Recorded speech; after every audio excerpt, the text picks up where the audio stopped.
Bonjour et bienvenue à cette nouvelle édition du Bulletin des régions, une émission produite grâce à la collaboration des télévisions communautaires associées à Cogeco. Bonne émission.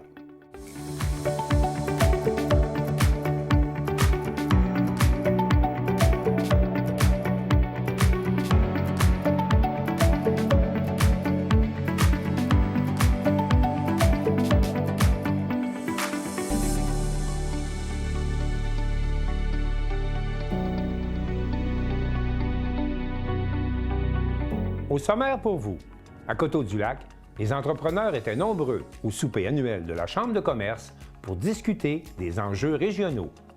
À Montmagny, une pharmacie remporte un prix d'excellence. À Forestville, le collectif pour un Québec sans pauvreté poursuit sa tournée préélectorale.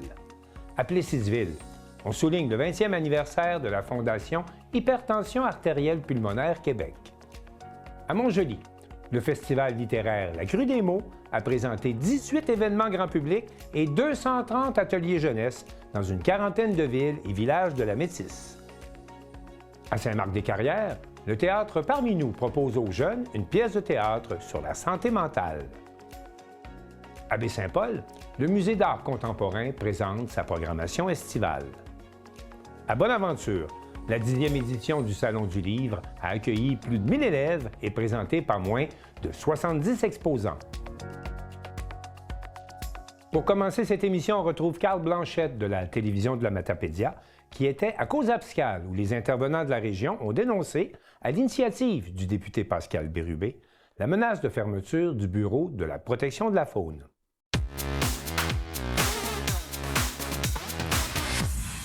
La possible fermeture du Bureau de la protection de la faune de Causapscal soulève de vives inquiétudes dans la région. Le député Pascal Bérubé a tenu un point de presse afin de dénoncer la situation entourée de plusieurs élus et représentants du milieu. Nous étions sur place. Bonjour tout le monde, Pascal Bérubé, je suis votre député dans la Matapédia. On est réunis aujourd'hui pour une cause importante, la protection de la faune.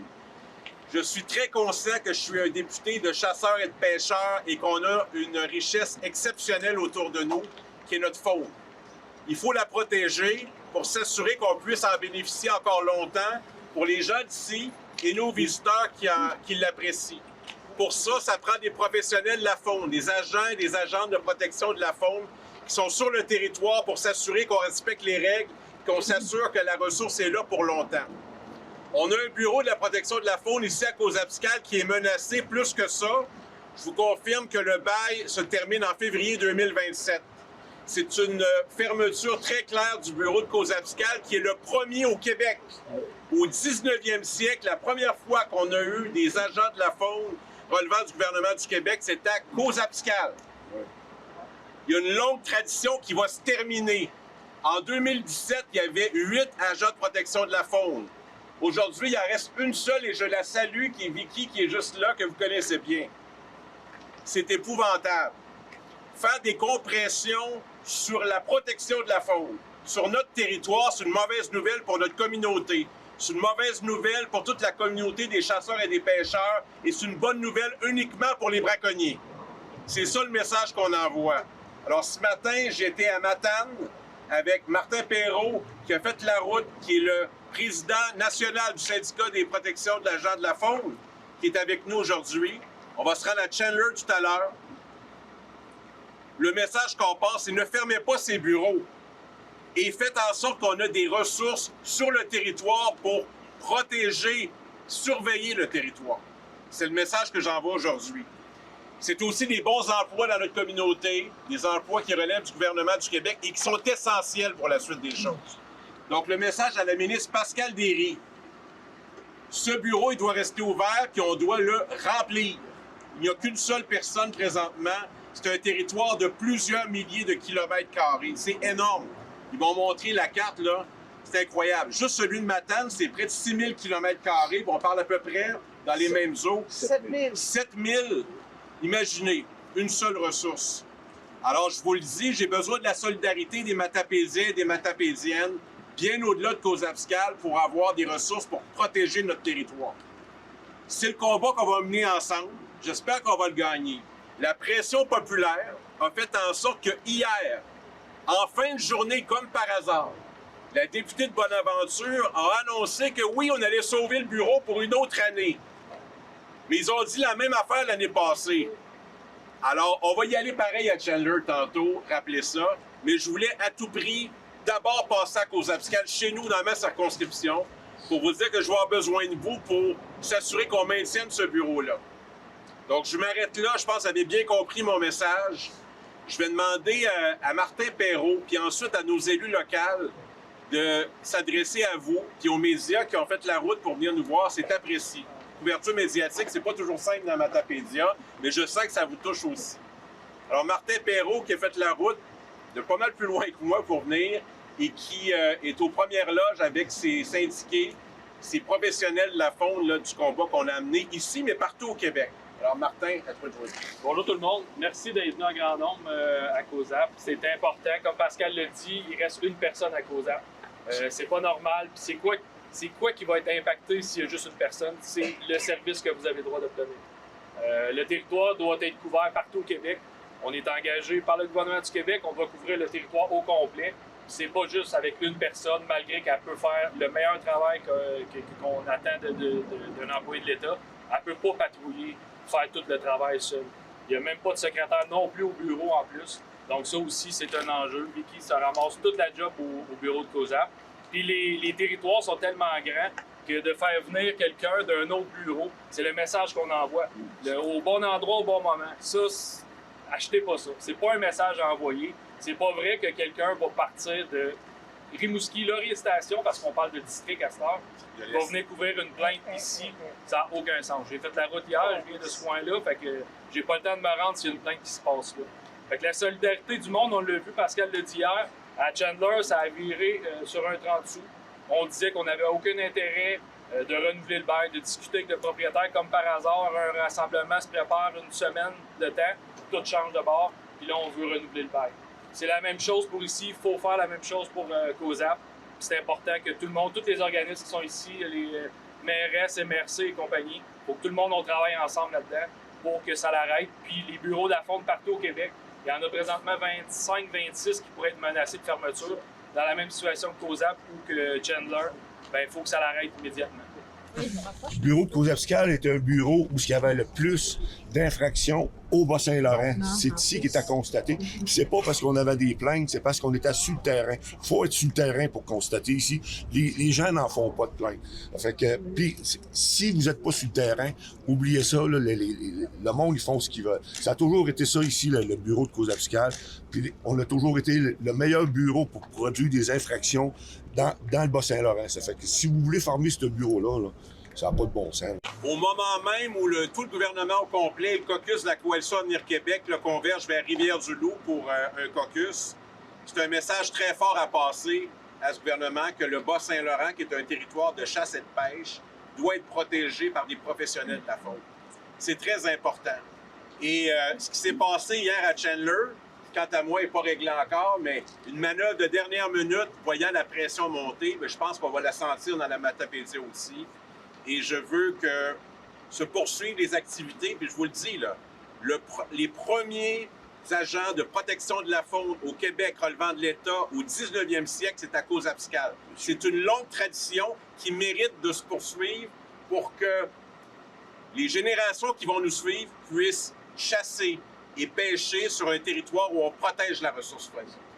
Et s'il y a quelque chose qui est fondamental quand on devient député de la Matapédia, mairesse de Cause-Abscale ou préfet de la MRC de la Matapédia, c'est qu'on sait qu'on représente beaucoup de chasseurs, de pêcheurs et de gens qui ont du respect pour la richesse du territoire qui nous entoure. Donc, c'est ça le message aujourd'hui. Il ne faut pas bien en faire. Car si on fonctionne avec des plaintes, on va se déplacer pour des plaintes. Mais il y a combien d'interventions qui ne se feront pas parce que, justement, on n'a pas les camions, on n'a pas les agents qui se promènent en forêt, qui se promènent sur le territoire pour être capable de... Juste leur présence fait des interventions puis empêche probablement des gens de faire des accros aussi aux lois puis aux règlements. Ça, c'est important de le dire.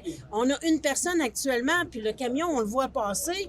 Mais là, il n'y en aura plus. Les gens vont attendre d'avoir une plainte pour venir. Les agents vont venir sur plainte ou en tout cas, je ne sais pas s'ils vont avoir dans leur horaire de travail une petite promenade de temps en temps dans Matapédia, mais on s'entend que ça ne fera pas la différence. Ça, c'est important de le noter. Fait que si on ne sait pas exactement, c'est difficile de chiffrer les interventions. Les non-interventions, on n'est pas capable de les chiffrer non plus. Mais ça a un impact important. C'est pareil comme quand on se promène sur l'autoroute ou sur la route, puis qu'on roule un petit peu trop vite, quand on voit un char de police, ça nous fait ralentir. Bien, c'est le même effet sur le terrain. Ça, c'est important de le dire. Si on n'a plus d'agents de la faune qui se promènent sur le territoire, bien, on va vivre ces éléments-là aussi. Et ça, c'est important. Pour nous, c'est important.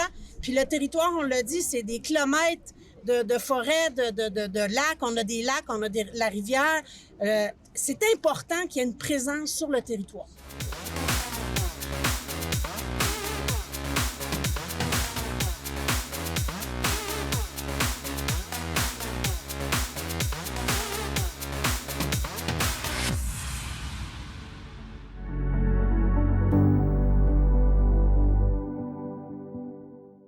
Trois organisations vouées au développement de la région de Vaudreuil-Soulanges ont animé un panel riche en discussions à l'occasion du souper annuel de la Chambre de commerce. Un reportage de Félix Sabourin-Gonzalez de CSur.tv. C'est le 9 avril dernier, à la cabane à sucre Marc Besner, à Coteau-du-Lac, que la Chambre de commerce et d'industrie de Vaudreuil-Soulanges conviait le milieu des affaires à son souper régional annuel. Pour l'occasion, un panel d'experts composé de représentants de la MRC, de DEV et de la CCIVS ont répondu aux questions de l'animatrice et chef de l'information de C'est sur la télé, Chantal Bédard, sur les enjeux régionaux.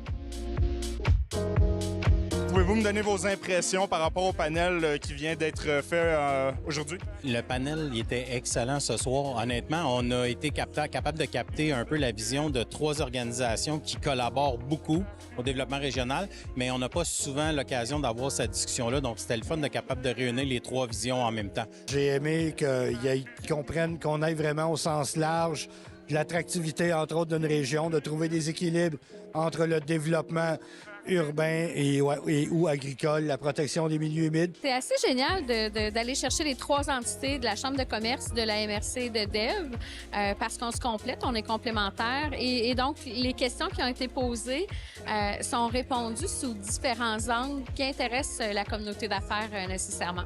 Pourquoi est-ce que c'était important pour la Chambre de commerce de faire cet événement-là avec les autres acteurs importants de la région? C'est important que les membres comprennent qu'on est là pas seulement pour faire du réseautage, mais vraiment pour parler en leur nom. C'est de supporter pour dire, écoutez, vous avez des enjeux particuliers, on est là pour vous aider, pour vous appuyer. Depuis une vingtaine d'années, l'aménagement du territoire est devenu une priorité dans toutes les régions du Québec. D'ailleurs, on a des obligations qui nous viennent du gouvernement. Tout ce qui est densification du territoire, protection des terres agricoles, comment est-ce que vous voyez cette gestion-là? C'est difficile de gérer de la croissance. Il y a des pressions énormes sur le territoire. Forcément, on ne peut pas dézoner de zones agricoles, mais il faut planifier maintenant comment on fait comment on développe tel quartier, tel secteur. Je pense qu'il y a beaucoup de gens qui ont choisi de vivre proche parce qu'il y a une proximité de la métropole, mais aussi dynamique et c'est notre force dans Vaudreuil-Soulanges. On est à un jet de pierre, littéralement, de l'île de Montréal. Comment vous voyez ça, un peu cette proximité-là? Ça nous donne un espèce de dynamisme, de proximité. Nos entreprises sont quand même très, très fortes, non seulement au niveau financier, mais au niveau de la qualité des ressources humaines. Quand on parle de valeurs, on parle aussi des retombées, pas seulement des affaires, mais aussi du milieu culturel, social, communautaire, d'innovation et particulièrement environnemental. On en parle moins dans le milieu des affaires, le côté environnemental. Fait que j'ai décidé de la jouer, cette carte-là. Bien, je pense qu'il faut qu'on trouve des sujets rassembleurs pour ces gens-là. Ce soir, tu sais, j'ai regardé un peu la question sur le sujet, puis on parlait, il n'y a pas beaucoup de gens qui ont répondu que la transition énergétique des entreprises, c'est un sujet important. Donc, si on est capable d'amener ces entreprises-là à travailler sur des intérêts communs, je pense que c'est ça qu'il faut qu'on fasse. Donc, un sujet comme la transition énergétique est extrêmement important pour nous, puis on va continuer à pousser sur ce sujet-là.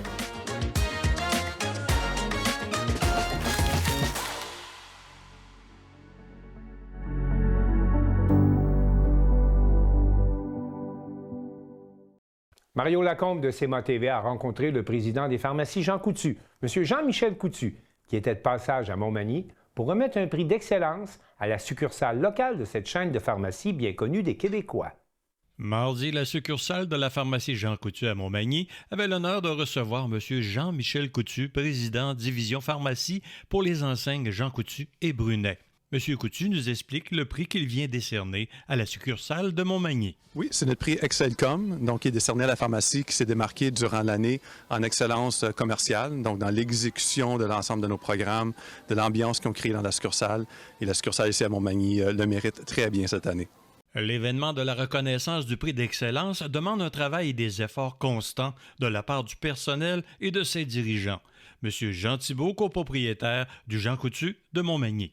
C'est beaucoup d'efforts et puis Sonia, qui est notre chef d'orchestre au niveau de l'exécution, mais c'est notre désir de mettre ça beau pour nos clients, de mettre ça agréable, leur expérience quand ils viennent, qu'ils soient malades ou qu'ils soient en forme parce qu'ils veulent s'acheter une crème solaire ou qu'ils sont malades, ils sortent d'urgence, que l'expérience soit tout le temps agréable pour eux autres et dans un visuel qui est propre, bien classé, qu'ils trouvent qu'est-ce qu'ils veulent.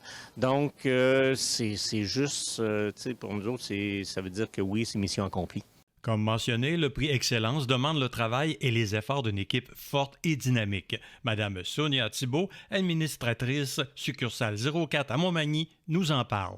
Nouvelle équipe, c'est qu'il y a beaucoup de nouveaux personnels, on a un roulement de personnel quand même, là, mais on a des gens qui ça fait 38 ans qui sont ici, 35 et 25 et 20 et j'en passe, mais ce prix-là, il est décerné à toute l'équipe que j'ai ici en place, puis que oui, je suis là tous les jours pour être le chef d'orchestre, comme M. Thibault dit, mais sans eux, moi, on n'aurait pas gagné ce prix-là. M. Jean-Michel Coutu nous explique maintenant ce qui fait le succès de ces pharmacies depuis tant d'années. La formule n'est pas compliquée. Hein? Ça prend des gens qui sont engagés, des gens qui croient à notre vision, qui croient à l'expérience client. C'est ça qui a toujours démarqué Jean Coutu. Ici, on a la preuve. Sonia, on travaille ensemble en partenariat avec Sonia et c'est pour ça que la succursale aujourd'hui a gagné ce prix et rayonne dans la communauté de Montmagny. En terminant, M. Jean Thibault, copropriétaire, nous parle un peu de l'historique de la succursale de ses débuts à maintenant.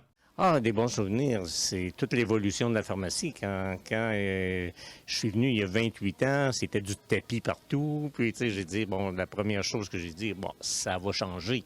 Et puis, pour mettre vraiment avec les cigarettes en arrière, puis ça a été au grand désespoir du siège social. Là, j'ai sorti ça même avant, Fait qu'on a toujours évolué dans le sens, puis des anecdotes, des expériences avec tout le monde.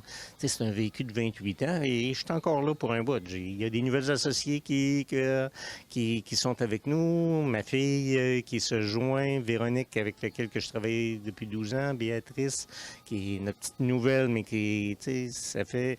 Regarde, j'ai une équipe de feu dans les nouvelles personnes avec qui je travaille. Fait que, l'avenir de Jean Coutu Montmagny est assuré. Mario Lacombe à la succursale Jean Coutu de Montmagny pour CMA TV Information.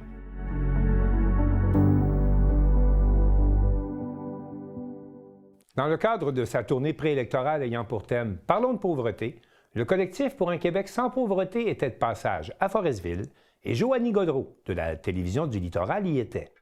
Réunis toute la journée du 21 avril au sous-sol de l'église Saint-Luc, une vingtaine de participants ont pris part à l'activité Parlons de pauvreté, une initiative portée par le collectif pour un Québec sans pauvreté dans le cadre de sa tournée préélectorale. Organisée en collaboration avec la Table des groupes populaires de la Côte-Nord, le Regroupement des femmes de la Côte-Nord et l'Association pour la protection des intérêts des consommateurs Haute-Côte-Nord, la journée visait à faire émerger des revendications régionales et à remettre la lutte contre la pauvreté au premier plan du discours politique. Plus de 20 ans après l'adoption de la loi visant à lutter contre la pauvreté et l'exclusion sociale, les organisateurs estiment que les progrès accomplis dans ce domaine sont minimes, dénonçant un manque de mesures structurantes et des reculs ayant fragilisé le filet social. De passage sur la Côte-Nord, la co-porte-parole du collectif, Marie-Ève Brunet, explique que cette initiative s'inscrit dans une vaste tournée à travers le Québec. Selon elle, il est essentiel d'aller à la rencontre des réalités régionales puisque la pauvreté a de nombreux visages. Le collectif pour un Québec sans pauvreté, on est en tournée, on est en campagne préélectorale à l'instar des partis qui siègent en ce moment. pour justement aller entendre vos voix. On va visiter l'ensemble des régions du Québec parce que la pauvreté, bien, on le sait, elle a plusieurs visages, elle dépeint plusieurs réalités. C'est important pour nous autres d'aller vous voir où est-ce que vous êtes, où est-ce que vous travaillez, comprendre, entendre vos voix, vous laisser cette place-là et la ramener éventuellement. En ce moment, on fait la tournée, on est ici en Côte-Nord, on est parti de la BTB, on finit pas exactement, on va être en Gaspésie la semaine prochaine. Il nous reste 2 régions à faire avant de conclure cette tournée-là et de ramener toute la force de ce mouvement-là, toutes vos voix, vos prises de parole lors de l'Agora pour un Québec sans pauvreté qui se tiendra les 22 et 23 mai prochains au Parc Cartier-Brébeuf à Québec. Parmi les préoccupations soulevées lors des échanges, certaines réalités propres à la région se sont démarquées, notamment l'accès aux services, le transport et l'utilisation des ressources locales. Certains enjeux, comme le logement, sont unanimes dans toutes les régions. La journée s'est articulée autour d'ateliers de discussion en petits groupes, culminant par une action symbolique sur l'heure du dîner devant le bureau du député Yves Montigny. Les participants ont alors pris la parole pour partager leurs réalités et leurs revendications. Malgré les défis du milieu communautaire, notamment le manque de ressources et l'essoufflement, la mobilisation observée à Forestville a marqué les organisateurs. Cette dynamique devrait se poursuivre dans les prochaines semaines alors que d'autres actions sont déjà prévues. Michel Savard, coordonnateur de la Table des groupes populaires de la Côte-Nord, se réjouit de la participation et des enjeux abordés. Il mentionne notamment le sujet du partage de la richesse. On constate qu'il y a des gens qui sont de plus en plus riches, payent de moins en moins d'impôts, et ça vient alourdir finalement et agrandir le fossé entre les riches et les pauvres. Transformer nos richesses dans notre région, la Côte-Nord. On se fait voler nos richesses. On a la forêt, on a les pêches, on a les mines, on a l'aluminium. Enfin, on en a un paquet de richesses. Et ça passe, ça s'en va ailleurs. On se fait voler. Les témoignages et revendications recueillis lors de cette tournée alimenteront les demandes qui seront portées sur la scène nationale en vue des élections de 2026. Le processus culminera lors d'un grand rassemblement prévu les 22 et 23 mai à Québec. Joannie Godreau, à Forestville.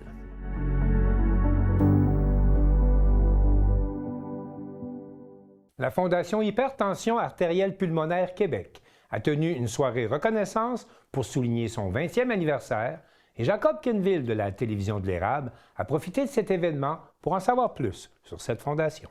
Le 26 avril dernier, plusieurs personnes se sont réunies au Motel Lefort à Plessisville pour souligner un moment important, les 20 ans de la Fondation HTAPQ. Depuis maintenant 2 décennies, cet organisme soutient les personnes atteintes d'hypertension artérielle pulmonaire, une maladie rare et évolutive qui affecte la circulation sanguine dans les poumons. Mais au-delà de cette maladie, c'est surtout une communauté soudée, engagée et profondément humaine qui s'est rassemblée pour célébrer ce parcours. Pour lancer le bal, le président actuel de la Fondation, M. Jean-Pierre Vigneault, s'est adressé à la salle. Alors, bonjour tout le monde. Merci d'être ici, là, tous des gens. On me faisait remarquer qu'il y avait des gens de tous les milieux, personnel politique, médical, des personnes atteintes, des bénévoles, etc., des gens du conseil d'administration. Alors, merci d'être là. On est ici aujourd'hui pour vous parler d'une merveilleuse aventure qui a commencé par un malheur, un gros malheur, qui s'est transformé en besoin de solidarité, de résilience, d'espoir, de dévouement, de mobilisation. On brasse tout ça et ça donne une fondation qui célèbre aujourd'hui ses 20 ans. Alors, oui. On s'applaudit. Vous êtes tous des gens impliqués et, je dirais, impliqués dans le succès de cette fondation-là. Pour souligner cet anniversaire marquant, les organisateurs avaient préparé une journée ponctuée de prises de parole, de rencontres, de moments de partage et de témoignages. Plusieurs intervenants sont venus témoigner de l'évolution de la Fondation et de son impact au fil des années. Des représentants du milieu politique étaient également sur place pour souligner l'importance de l'organisme dans la région. Je ne veux pas prendre trop de votre temps, mais je sais que vous avez faim aussi. Mais en même temps, 20 ans, c'est pas rien. Ça se souligne, ça se fête. Je pense en particulier aussi à Isabelle Cormier. C'est son legs, en quelque part, qu'on célèbre aujourd'hui. Je pense à sa fille qui va faire partie du conseil d'administration que je viens de rencontrer. Mes hommages, c'est en sa mémoire qu'on est là ici rassemblés. et qu'on le fait comme des pionniers. Moi, c'est ce que je veux souligner aussi, prendre le temps de souligner. Monsieur Cormier, ce que vous avez fait, c'est extraordinaire. Créer une fondation, Isabelle l'a bien dit, c'est pas facile. C'est semé d'épreuves. Et puis non seulement ça, mais vous l'avez fait comme un pionnier. Évidemment, moi, de par mes accointances politiques, c'est quelque chose que je souligne aussi, on a été les premiers à le faire au Canada. Est-ce que je me trompe, M. Cormier? On est un peu plus vieux que HTP Canada. Et voilà. Moi, ça me fait plaisir, ça. Ça me fait particulièrement plaisir. Je trouve ça beau de le souligner. Ça vient d'ici, ça vient de Plessisville, ça vient de notre région de l'Érable, ça vient d'Arthabasca, ça vient du centre du Québec. Et je veux juste vous féliciter pour ça. On déplace des montagnes parfois avec pas grand-chose, avec de l'énergie, du bénévolat, un don de soi que vous avez démontré au fil des années. 20 ans, c'est extraordinaire. Je vous en souhaite 20 autres belles années aussi à venir et même davantage parce que vous faites une réelle différence. Donc, merci pour ce que vous faites. C'est important. Puis je vous souhaite encore plein d'années de succès. Quand j'ai reçu l'invitation, ça a été tout de suite oui. J'ai dit à Kim, qui est le cabinet du maire, c'est mon bras droit, mon bras gauche, puis des fois mes deux jambes. Fait que j'ai dit à Kim, oui, tout de suite, prends 2 billets, c'est important qu'on soit là. C'est une fierté pour Plessisville d'avoir des personnes d'ici qui ont décidé de mettre sur pied la HTAPQ. J'ai des amis personnels qui y siègent depuis des années. Fait que c'est une vraie fierté. Puis vous savez que vous êtes ici, là, dans la vraie capitale mondiale de l'érable. Puis Richard m'a dit, fais secours, c'est une cause qu'on va continuer de supporter. C'est une cause qui nous tient à cœur. Monsieur Cormier, c'est un être d'exception pour Plessisville. C'est un Plessisvillois d'exception. À chaque année, on a le gala de distinction. Puis ça nous permet de souligner des personnes d'importance pour Plessisville, des personnes qui font rayonner Plessisville. Puis la cause de HTAPQ, c'est quelque chose qui n'est pas ordinaire. Les gens atteints ont besoin de soutien, puis la HTAPQ est là pour ça. Fait que je vous souhaite un bel après-midi, puis de bien manger, puis de créer des liens. Parce que dans la salle ici, il y a juste ça, des personnes d'exception. Fait que bon après-midi. Pour mieux comprendre l'évolution de la Fondation et l'impact concret de son travail au fil des 20 dernières années, nous sommes allés à la rencontre de personnes qui ont contribué à son développement. Des acteurs clés qui ont vu l'organisme grandir, se transformer et surtout faire une différence réelle dans la vie de nombreux patients et de leurs proches. 20 ans, c'est quand même un grand accomplissement parce que ça prend beaucoup de temps, de bénévoles, de gens qui veulent faire partie du conseil d'administration pour développer puis s'occuper des personnes atteintes, tout ça. Donc 20 ans, c'est beau, c'est beaucoup. Quand on a commencé en janvier 2007, la première réunion de notre conseil d'administration, on savait pas où est-ce que ça allait nous mener, tout ça. On s'attendait peut-être pas que ça devienne aussi grand que ça. C'était petit au départ, là. Au début, là, il y avait 4 personnes atteintes. C'était Isabelle et 3 de ses amis qu'on avait recrutés. Puis le fait était que les gens, il y avait besoin de parler à d'autres personnes qui vivaient la même chose qu'eux. Ça, c'était bien important. Ça leur manquait parce que l'hypertension pulmonaire, c'est une maladie rare. Fait que les gens, ils connaissent pas dans leur environnement d'autres personnes qui ont la même maladie qu'eux. Alors, au départ, là, c'était beaucoup de trouver des gens qui ont la même maladie qu'eux. Puis, le deuxième constat qu'on faisait, c'est que les gens avaient besoin d'aide financière parce que quand tu es jeune et puis tu es malade, tu peux pas travailler, tu n'as rien pour vivre, là. Le premier espoir qu'on a, c'est que la Fondation ne soit plus utile, que les gens soient guéris ou assez bien pour retourner travailler. Ça, c'est le premier souhait. Ça va peut-être arriver un jour parce que la recherche est très efficace. Il y a eu beaucoup d'améliorations depuis 20 ans. Fait que ça, c'est le premier souhait. Le deuxième souhait, ce soit que les gens du conseil d'administration tiennent bon, puis innovent, puis continuent leur travail, que ça prenne de plus en plus d'ampleur, puis que les bénévoles soient présents pour nous aider à ramasser des fonds. Alors, quand ma fille a été diagnostiquée, en 2003. J'ai fait des recherches sur Internet et il n'y avait aucune association pour aider ces gens-là. Il y en avait de quoi en France, mais le système de santé n'est pas le même, puis les discussions sont différentes aussi. Alors, j'ai décidé, avec des amis, de mettre sur pied la Fondation HTAPQ. Un de mes rêves, c'était que ça devienne provincial. Alors, c'est maintenant provincial, assez que toutes les réunions se font par Zoom. Et moi, je n'aimais pas ça bien. J'ai fait 10 ans, j'ai arrêté une couple d'années, j'ai recommencé 2 ans parce qu'il y avait de la misère à avoir quorum.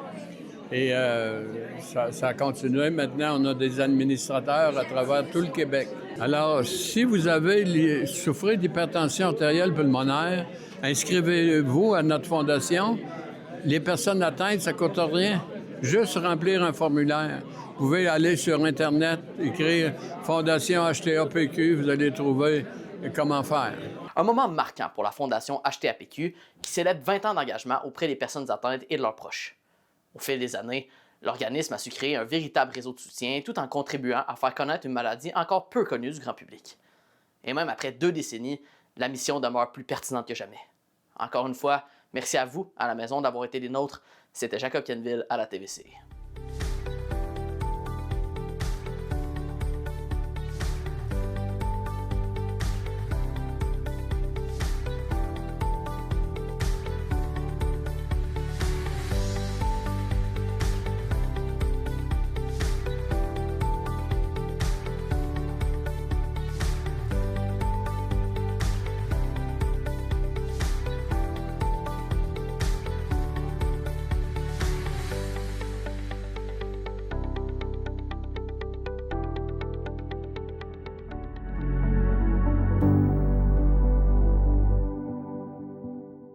C'est sous le thème « Explorer le vrai, le faux » que le festival littéraire La Crue des mots a présenté cette année 18 événements grand public et 230 ateliers jeunesse dans une quarantaine de villes et villages de la Métisse.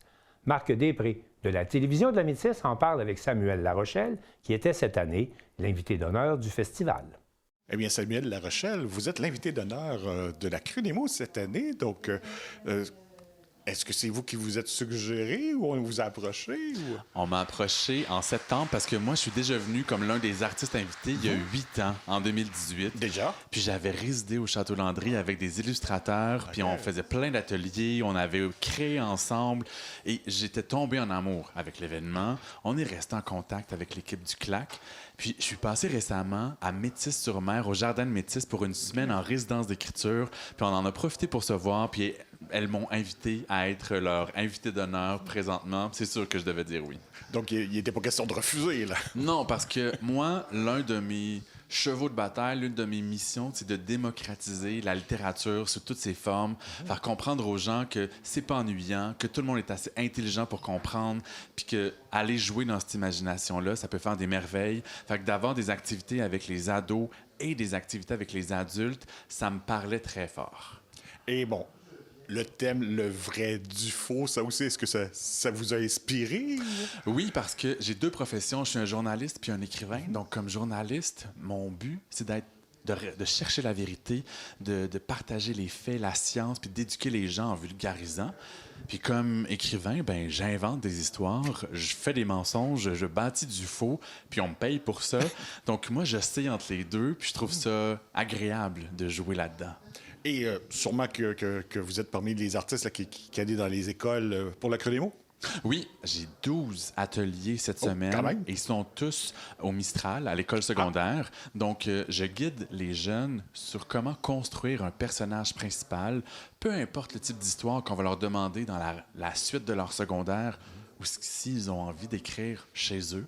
Ils vont avoir toutes les clés pour laisser aller leur imagination. Et quelle est leur réaction jusqu'à maintenant? La majorité est très, très bonne. Ça participe beaucoup, ça écoute bien. Puis je pense qu'après les trucs que je leur donne, il y en a plusieurs qui se surprennent à créer plus rapidement qu'ils pensaient, puis à avoir des idées peut-être qu'ils ignoraient. Puis quand ils s'assoient avec les clés, bien, ça fonctionne.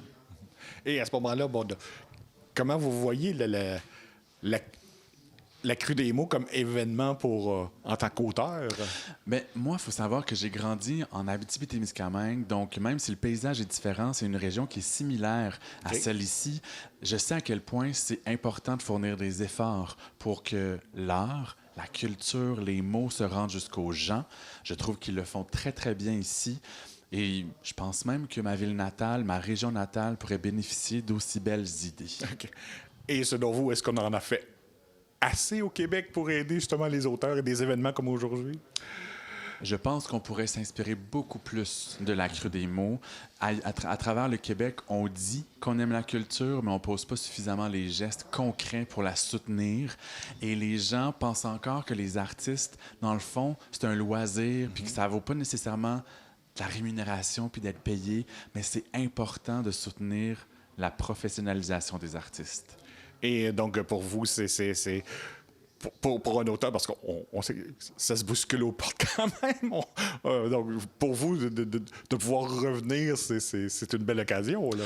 Oui, et je sais que d'être publié souvent, d'être invité souvent au même événement, c'est un privilège. Fait que c'est pour ça que pour moi, c'est important d'arriver ici en forme pour donner de l'énergie de qualité aux jeunes et aux adultes. Puis, s'il faut me coucher un peu plus tôt que d'habitude pour être de bonne humeur le lendemain, ben, je vais le faire. Je trouve que c'est une responsabilité d'offrir une belle présence dans toutes les activités. Et c'est une belle occasion aussi pour découvrir vos propres livres, parce que vous en avez quand même quelques-uns, là. Oui, je suis rendu à 19 depuis quelques semaines. J'ai publié le 19e. OK. Autant pour les enfants, les ados, les adultes, de plusieurs genres littéraires. Donc, il y a beaucoup à découvrir. Puis cette semaine, en fait, hier, j'étais en rencontre avec le club de lecture de la ville. La salle était presque pleine. Des gens de 13 à 80 ans qui avaient plein de questions, beaucoup d'écoute. Je pense que certains me connaissaient très bien, puis d'autres sont venus me découvrir. Et le courant a passé. C'était vraiment très le fun. Donc, de tels événements-là, ça vous nourrit à quelque sorte, là? Ça me nourrit, puis ça élargit le bassin de lecteurs parce qu'il faut aller les gagner un à la fois. Il y a certaines vedettes qui sont des méga succès populaires, mais la réalité au Québec, en littérature, il faut aller rencontrer les gens puis qui réalisent que, oui, le livre les intéresse, mais il y a quelque chose qui se passe avec l'auteur, puis là, ils ont envie de plonger dans l'univers. Et la question qui tue, qu'est-ce que vous aimez le plus? Les écritures jeunesse, adultes? C'est comme me demander de choisir mon enfant préféré. Je peux pas choisir mon livre préféré ou lequel des trois publics. Surtout à 19 livres, là. Oui. Mais je les aime tous, mais je pense que quand je m'adresse à la jeunesse, puis que je les fais réfléchir, que j'arrive à les émouvoir, il y a une fierté peut-être supplémentaire. Donc, à ce moment-là, il y a toujours possibilité de découvrir un plus large public, là. Oui, puis souvent, quand les jeunes nous découvrent, ils vont nous suivre après ça quand on fait des livres pour adultes. Donc, ils peuvent tranquillement découvrir la suite. J'ai même envie de dire qu'il y a des adultes qui aiment mon univers et qui vont me lire même quand j'écris du jeunesse. Okay. Ils ont envie de suivre toutes les avenues que j'emprunte. Donc, c'est le fun de voir un mélange des publics puis des lecteurs. Bref, on vous souhaite la bienvenue à la Crue des mots et donc un public de plus en plus large, quoi. Merci beaucoup. Merci. Bon festival.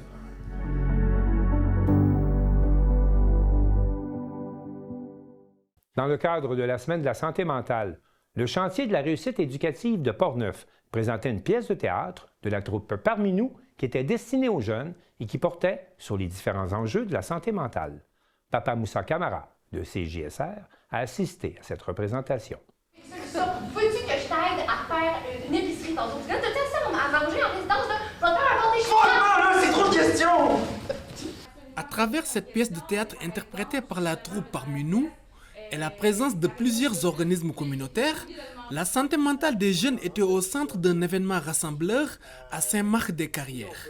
L'événement aujourd'hui, c'est une pièce de théâtre, en fait, qu'on offre à toute la population, principalement aux jeunes de 14 à 17 ans et plus, accompagnés majoritairement de leurs parents. Tenue à la place publique de l'école secondaire de Saint-Marc jeudi dernier, l'activité organisée par la chantier réussite éducative de Portneuf, en collaboration avec Portneuf Ensemble, avait pour objectif de sensibiliser à la fois les jeunes et leurs parents aux enjeux de la santé mentale et du bien-être psychologique. Mathis, ouvre-moi la porte, come on, là. Mathis, Calis, arrête de faire le bébé, ouvre la porte! Dégage, Marius! Ah, je savais que t'étais là! Ah oui, ouvre la porte! Wow, hey, wow! C'est beau, hein? Mais je vais revenir, hein? Je vais revenir. Le but de cet événement-là, c'est pas seulement d'offrir une pièce de théâtre, mais c'est aussi de permettre aux gens de la population de rencontrer différents organismes. Donc, vous voyez là qu'ici, on a une dizaine d'organismes qui offrent des services, tant à la famille qu'aux jeunes, donc que ce soit au niveau de la santé mentale spécifiquement, mais le tout service là, qui peut être offert à la famille ou à la jeunesse. Environ une soixantaine de participants étaient attendus pour cette deuxième édition après un premier succès l'an dernier. La pièce présentée, Trajectoire, aborde des thèmes sensibles comme la détresse psychologique, l'isolement et l'importance du soutien de l'entourage. C'est une belle occasion de sortir avec mes adolescents puis de découvrir une belle pièce de théâtre. Je me sens pas, j'arrive pas à être comme d'habitude, là, comme avant. Avant, j'aimais ça être ici, je trouvais ça beau, mais là, toutes mes touches, la job, les amis, le cégep, les arbres. Les arbres m'étouffent. Les arbres. Au-delà de la pièce, la soirée proposait aussi des kiosques d'information, des échanges avec des intervenants et une discussion après la représentation. Sur place, une dizaine d'organismes étaient présents pour informer et accompagner les participants. Parmi eux, le Centre de prévention du suicide de Portneuf, représenté par une intervenante psychosociale, a rappelé l'importance de la sensibilisation. La pièce de théâtre, elle a aussi pour thème la détresse psychologique, entre autres. Fait que ça vient vraiment toucher tout ce qui est au niveau de la prévention du suicide. Fait que c'est quand même vraiment important. Je pense que c'est vraiment important qu'on soit présent pour justement sensibiliser les gens à cette réalité-là. De aussi nommer que si les gens qui ont besoin d'aide, d'accompagnement au niveau des idées suicidaires, entre autres de la santé mentale, mais on existe, on est là, on est accessible et ils peuvent venir nous parler sans problème. Même constat du côté des ressources spécialisées en troubles alimentaires, qui profitent de ce type d'événement pour se faire connaître auprès des jeunes. Oui, bien en fait, là, ici, c'est un événement pour la santé mentale des jeunes. Donc, évidemment, quand on parle de troubles alimentaires, ça peut se développer à n'importe quel âge, pour n'importe qui, mais notamment à l'adolescence, quand on parle plus des troubles liés aussi là, à l'image corporelle. Donc, c'est essentiel qu'on soit là pour montrer en fait qu'on est présent puis qu'on peut être une ressource là, pour eux. L'objectif, offrir des outils concrets et encourager les conversations, notamment entre parents et adolescents. Pour plusieurs parents, l'événement représente une occasion précieuse. C'est juste une belle occasion de faire découvrir les organismes et les services qui sont offerts à nos jeunes dans nos polyvalentes ici dans notre région de Portneuf. Les adolescents présents ont été particulièrement marqués par la pièce. Les témoignages recueillis démontrent l'impact concret de la soirée, notamment sur la prise de conscience autour de l'isolement et de l'importance du dialogue. J'ai bien apprécié la pièce de théâtre, ça nous apprend plusieurs affaires, puis elle était quand même cool, c'était quand même le fun à regarder. Qu'est-ce que tu as appris? Que c'est pas bien, faut qu'on parle à nos amis, faut qu'on sorte qu'est-ce qu'on veut, qu'est-ce qu'on a dans le corps, pas s'enfermer tout seul. J'ai appris que demander de l'aide, c'est important et que c'est humain de demander de l'aide. L'isolement, ça m'a fait rappeler à quel point que je l'ai vécu aussi. Puis je veux pas que ça se repasse prochainement. Si une troisième édition n'est pas encore confirmée, les organisateurs souhaitent poursuivre cette initiative dans d'autres municipalités de Portneuf, notamment dans les écoles secondaires. Est-ce que vous voulez aller courir? Là? Tu cours dehors, hein? Il y a deux personnes devant toi. Tu regardes, tu marches. Papa Moussa Kamara, depuis Saint-Marc-des-Carrières, pour CJSR.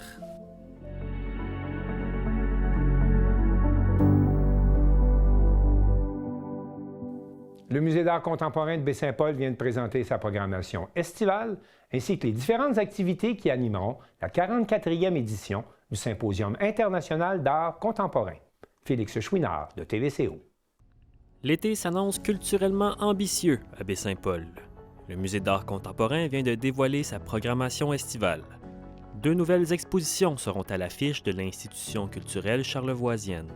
Comme vous avez pu voir dans les dernières années, j'aime beaucoup réfléchir des thématiques globales. Pour cet été, on vous propose la thématique Eau vive, qui va présenter 2 expositions en parallèle, en fait. Donc, une première exposition dans la salle principale de Harry Bayouagi qui s'intitule « Rivière de Perles », qui va être sous le commissariat de Sylvie Lacerte avec nous ce soir. Et ensuite, une exposition de Evelyne Boulva qui va être dans les 2 plus petites salles, qui s'appelle, l'exposition s'appelle « Ressac », puis ça va être commissarié par moi-même.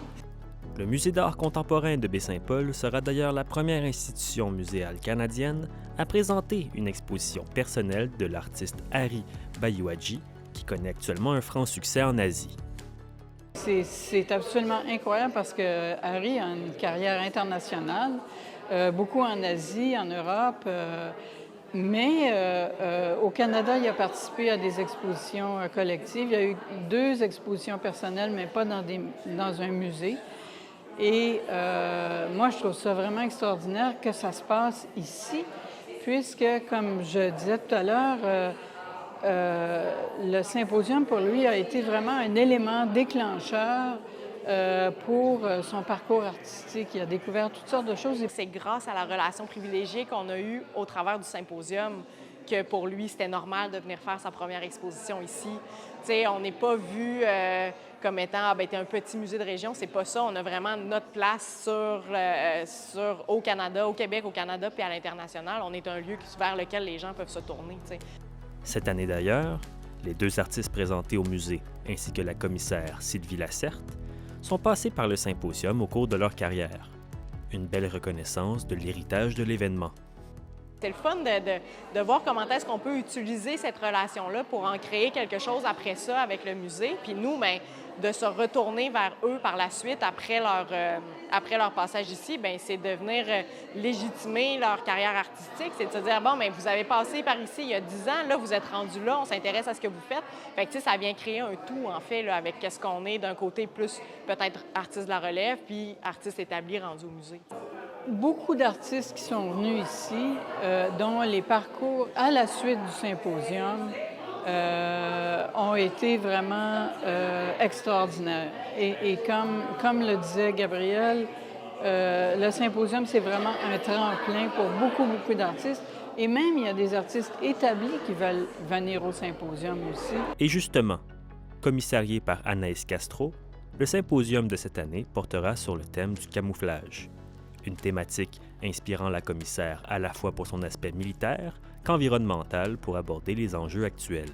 En fait, j'avais envie de trouver un thème qui pourrait être abordé de vraiment différentes manières. Donc, que ce soit à la fois dans son héritage peut-être militaire, mais aussi peut-être d'un point de vue plus écologique, d'observer les animaux, comment le camouflage existe déjà dans la nature. Mais aussi, pour moi, c'était comme une manière d'aborder notre rapport à la technologie. Puis comment la technologie permet cette espèce de rapport-là entre la visibilité et l'invisibilité, puis comment ça nous permet d'aborder les systèmes de pouvoir dans lesquels on évolue. Ce symposium s'annonce d'ailleurs comme l'un des plus ambitieux, misant encore une fois sur des performances allant directement à la rencontre des publics. Je ne sais pas si vous l'avez compris, mais c'est un symposium extrêmement ambitieux.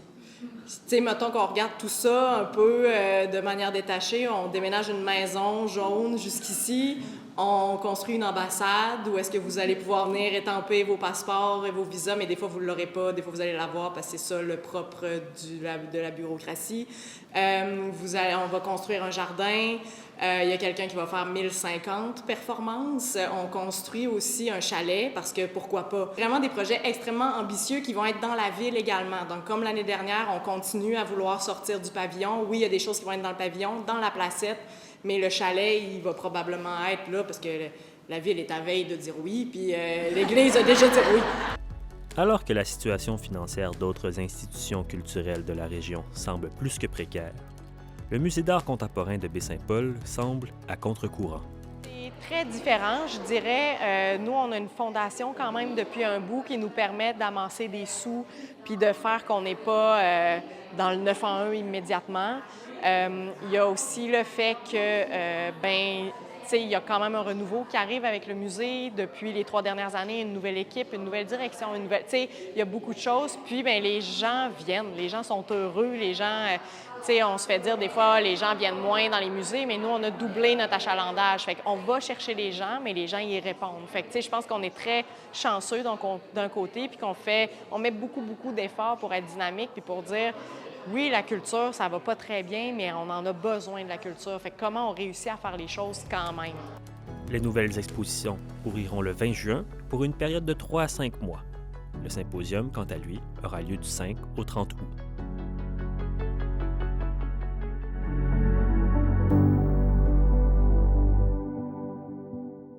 Simon Thériault de Télévague a rencontré les organisateurs du 10e Salon du Livre de Bonaventure qui étaient tous très fébriles, à quelques heures de l'ouverture officielle. L'effervescence était déjà palpable à quelques heures de l'ouverture du Salon du Livre 2026 au Centre récréatif des Jardins de Bonaventure. Entre le montage des kiosques, l'installation des stands d'éditeurs et l'aménagement des espaces de conférence, chaque détail est soigneusement orchestré. Dominique Landry, coordonnatrice de l'événement, nous présente la programmation. Donc c'est ça, il va y avoir plus d'une cinquantaine d'activités dédiées aux jeunes du primaire et du secondaire, ainsi que des groupes adaptés qui vont venir au salon pour plein d'activités, rencontrer des auteurs, réaliser des quiz scolaires, regarder des livres. Donc, tout ça pour leur donner le goût de lire. Ouais. Ça, c'est pas mal des écoles sur la commission scolaire René Lévesque? Oui, l'ensemble de la commission scolaire René Lévesque, dans le fond, là, on couvre quand même assez vaste territoire. Là, on a même eu des demandes de la Haute-Gaspésie, donc on va peut-être devoir s'ajuster pour les prochaines années. Oui. OK. Ah, c'est bien. Puis c'est primaire et secondaire qui vont... Primaire et secondaire, oui, qui viennent. Donc, c'est ça. Donc, 2 journées scolaires bien remplies. Là, on attend plus de 1000 élèves. Okay. Puis comment ça fonctionne, la logistique, quand c'est des élèves comme ça qui débarquent avec des autobus? Bien, dans le fond, les élèves s'inscrivent au préalable là, pour chacune des activités. Et il y a aussi une période où ils vont déambuler à travers le salon, regarder des livres, les enseignantes aussi. Les classes peuvent passer toute la journée au salon et s'inscrire à différentes activités. Là. Donc, on fait tout ça en collaboration avec la commission scolaire René Lévesque. OK, super. Puis, en fin de semaine, on peut s'attendre à quoi comme programmation pour les gens qui vont venir visiter le salon? Oui, alors cette année, on fait ça en grand. C'est notre 10e édition du Salon du Livre de Bonaventure. Okay. Donc, on a beaucoup d'auteurs-autrices qui viennent. On a 70 exposants, là, parmi lesquels beaucoup d'auteurs, autrices, des organismes invités aussi, qui vont venir présenter leur mission et des livres en lien avec leur mission. Donc, c'est ça, on touche à la thématique de la mémoire, du souvenir, les récits de vie. Il va y avoir un allée de l'histoire aussi qui va être présente au salon. Et on a vraiment une belle programmation riche et variée aussi. Donc, j'invite les gens à aller voir notre site web à salondulivre-de-bonaventure.ca pour regarder toute notre programmation parce qu'on a beaucoup d'activités de prévues en fin de semaine. Pour faire ça, de rien manquer. Puis, comme conférencier, je voyais il y avait les 2 grandes salles qui sont en préparation. Qu'est-ce qu'il y aurait comme présentation de conférenciers? Oui, en fait, on a 4 salles dans le salon. Donc, on a 2 salles en bas, 2 salles en haut. Dans le fond, en bas, on va avoir des tables rondes. On va avoir des tables rondes avec Anaïs Barbeau-Lavalette, Hugo Meunier, Steve Gagnon, Guillaume Morissette, Ariane Gélina, Fanny Demeule et j'en passe. On a beaucoup d'invités cette année. En haut, il va y avoir des lancements et on a 5 lancements au salon cette année. OK, 5 lancements? Oui, 5 lancements d'auteurs. Et il va y avoir des balados qui vont être enregistrés devant public aussi sur différentes thématiques. On va toucher à l'expropriation des villages, on va parler de territoire de chasse et pêche, on va explorer le Parc national Forillon avec Hélène Gaulin et plusieurs autres. Là, on va, avec Sylvain Rivière aussi, on va célébrer ses 45 ans de création. OK. Et j'en oublie quelques-uns aussi. On a plusieurs balados. On va avoir des balados enregistrés devant public aussi qui vont se dérouler, dans le fond, à l'extérieur en collaboration avec les 2 pieds dans le ruisseau. Les 2 pieds dans le ruisseau. Puis ça, c'est-tu des balados en direct ou c'est préenregistré? Puis après ça, les gens, ils vont l'écouter. C'est comment ça fonctionne? Bien, les gens peuvent aller y assister. Notre programmation est sur notre site Web et ça va être rediffusé. En fait, nos balados vont être rediffusés sur notre site Web après pour que les gens puissent écouter ces entrevues-là dans le confort de leur chaumière. Des activités jeunesse aussi pendant la fin de semaine. Donc, on a plusieurs heures du conte et plusieurs autres activités jeunesse. Donc, j'invite les familles à venir en grand nombre au salon. Entre autres, il y a un coin pour les petits aussi. Là, fait que les parents ils peuvent se promener. Puis c'est ça. Ils peuvent laisser les petits au coin jeunesse? Ou... Non. Non, il faut qu'ils sont toujours avec leurs parents. Avec les parents. C'est bon de savoir. Oui. Donc, c'est ça. Et bien sûr, on a comme plusieurs partenaires financiers là, sans qui l'événement serait impossible. Donc, je pense au Fonds du livre du Canada, le Conseil des arts du Canada aussi, le Conseil des arts et des lettres du Québec. Il y a Hydro-Québec, Desjardins qui sont nos partenaires aussi. Il y a Cogeco cette année, la Ville de Bonaventure, la MRC de Bonaventure, la MRC d'Avignon, Inergex et j'en passe. Là, on a beaucoup de gens qui nous soutiennent financièrement pour rendre ce salon-là possible. Alors, j'aimerais ça les remercier parce que c'est un peu grâce à eux que le salon peut avoir lieu. Bien, c'est génial. Puis on invite les gens aussi à venir faire leur tour parce que, je veux pas, c'est eux qui vont remplir votre salon. Donc, absolument, oui. J'invite les gens à venir rencontrer les auteurs. C'est un beau salon pour venir jaser avec les auteurs. Les auteurs sont là, sont disponibles. C'est le fun de leur donner, si vous avez lu leur livre ou vous êtes curieux de rencontrer des nouveaux auteurs, c'est vraiment un excellent moment pour venir rencontrer. Et il y a aussi beaucoup d'activités de table ronde et d'animation auxquelles les gens peuvent participer. Là. Ça va être très varié.